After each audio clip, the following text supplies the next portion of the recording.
बिस्मिल्लाहिर्रहमानिर्रहीम।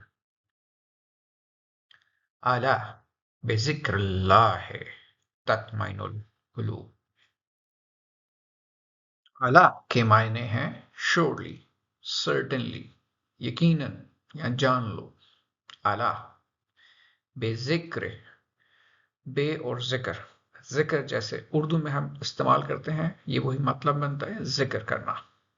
बे आप इसको ऐसे रिकॉल कर सकते हैं, हम पढ़ते हैं बिस्मिल्लाह, बे और इसम, बिस्मिल्लाह अल्लाह के नाम से, तो इसका माना बनेगा बेजिक्र, जिक्र से, इन द रिमेम्बरेंस। अला बेजिक्रिल्लाह, जान लो जिक्र से अल्लाह का।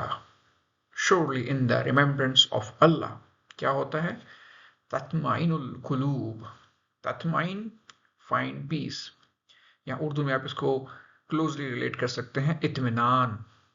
आप अगर हरूफ तहज्जी को भी देखें तो ये मिलता जुलता है। इत्मीनान मिलता है किस चीज को? कुलूब।